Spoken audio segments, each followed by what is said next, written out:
Hi, my name is Parker Odell, and this is my presentation about Alzheimer's disease. In 2017, a person will develop Alzheimer's disease, a type of dementia, every 66 seconds.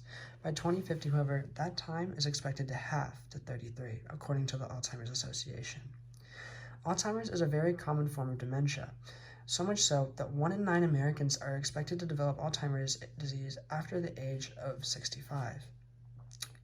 If you live past this age, according to the Alzheimer's Association, you or the people you know will most likely develop Alzheimer's. Personally, my grandfather developed Alzheimer's while I was in elementary school, which was difficult for me because not only am my memories of him fleeting, but I had to grow up in elementary school watching him forget how to talk, forgetting who his close friends and family were, and even myself included.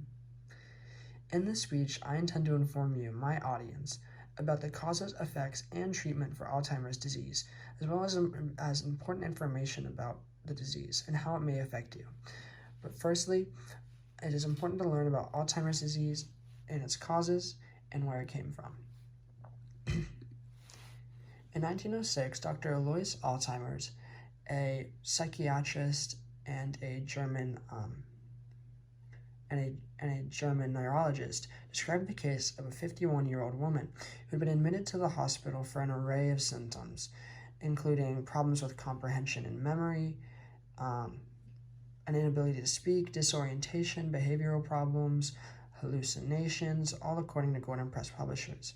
Now, this sounds very similar to what we know now of as the symptoms for somebody who has Alzheimer's disease.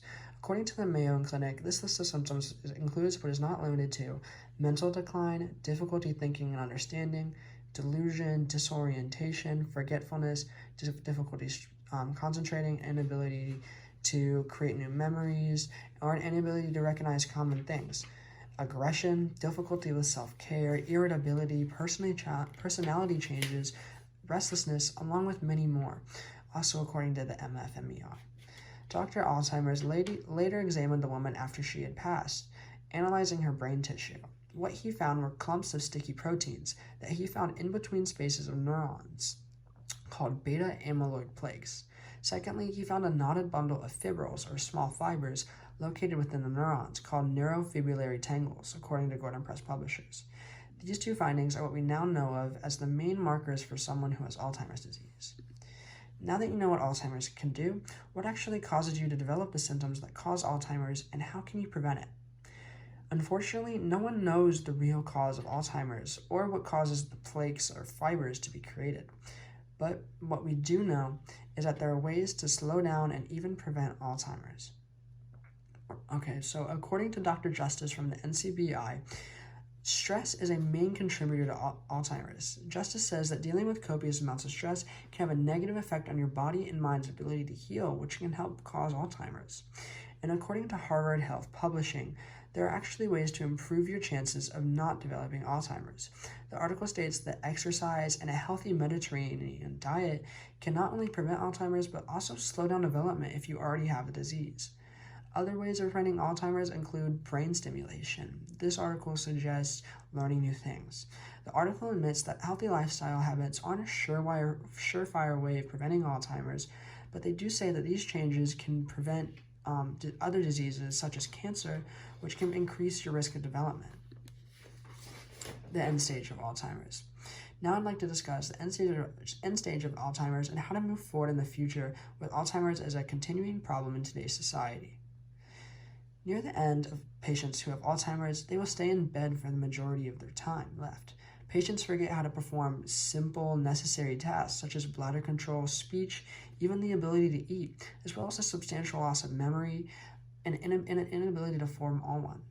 However, Alzheimer's is not usually the cause of death itself in patients. Much more often, a condition called aspiration pneumonia is the real killer. Aspiration pneumonia occurs when patients who are forgetting how to eat and drink swallow their food and drink incorrectly, and it ends up going into their lungs, which causes the condition and ends up killing them.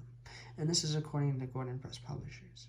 Alzheimer's is an ever-expanding problem for the elderly and in today's society, and research and funding are necessary to find a cure and bring an end to this disease. If left to continue, Alzheimer's could become a part of everybody's life as they continue through time.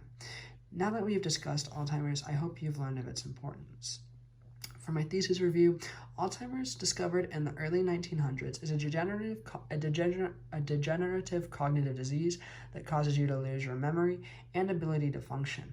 The disease can change your personality, increase aggression, prevent you from having the ability to care for yourself. Bundles of proteins and fibers cause the disease, although not much is known about how the bundles themselves are caused. There are ways to prevent Alzheimer's, such as a healthy diet, but death from Alzheimer's is most usually caused by pneumonia, which is in turn caused by an inability to eat properly. Funding and research are going to be necessary to bring an end to Alzheimer's and other cognitive diseases related to age. In 2017, an estimated 5.5 million people have Alzheimer's. It is expected that during the mid-century, that number will skyrocket to over 13 million, according to the Alzheimer's Association. And here are my works cited. Thank you for listening to my presentation.